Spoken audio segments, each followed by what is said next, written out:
Una mejor manera de vivir, con el pastor Robert Costa. Quiero que hoy meditemos en algo que la Biblia le da prioridad, el precio que fue pagado por ti y por mí.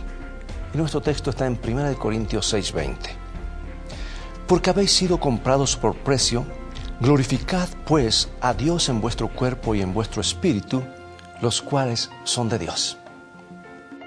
Hace algunos años, un pastor vivía cerca de un hombre a quien le gustaba discutir acerca de asuntos religiosos. Tenían buenas relaciones y de vez en cuando se prestaban libros. Las discusiones siempre eran amigables. Aunque pertenecían a diferentes confesiones religiosas, ellos de todas maneras sabían cómo hablar, cómo discutir de una forma amigable.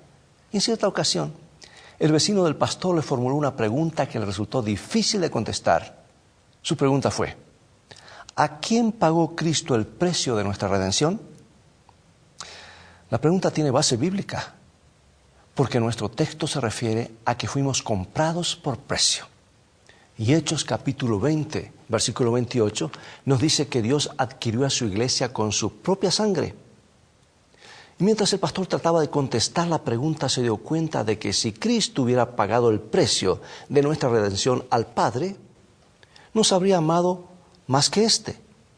En circunstancia que Juan 3:16 se nos dice que de tal manera amó Dios al mundo que ha dado su Hijo unigénito. Bueno, Pablo, por su lado, añade que Dios estaba en Cristo reconciliando consigo al mundo. Por otra parte, afirmar que Cristo pagó el precio de nuestra redención a Satanás significaría elevar a éste por encima del Redentor, y eso difícilmente se podría aceptar. Además, aunque Satanás tiene algunas pretensiones sobre la humanidad como resultado del engaño a que la sometió, ciertamente no tiene ningún derecho sobre ella. Después de pensarlo bastante, el pastor llegó a la conclusión de que Cristo no pagó el precio de nuestra redención ni al Padre ni a Satanás, sino a los requerimientos de la justicia.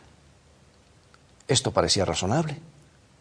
Cuando por fin habló a su amigo y le dio esta explicación, y parece que lo satisfizo. La justicia, por cierto, implica la existencia de una ley.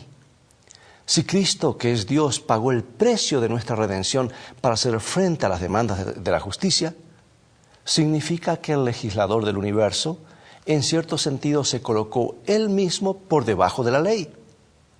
Puesto que es un Dios soberano, debe de haberlo hecho por propia voluntad, porque al ser la autoridad suprema del universo, nadie podía someterlo a la ley. ¿Por qué lo hizo entonces? Para asegurar a los seres racionales, a quienes gobierna, que no es un ser caprichoso, sino que es totalmente digno de confianza. ¿Sabes? Cuando tú y yo comprendemos esta gran verdad y tenemos esta seguridad, hoy y siempre, habremos descubierto una mejor manera de vivir.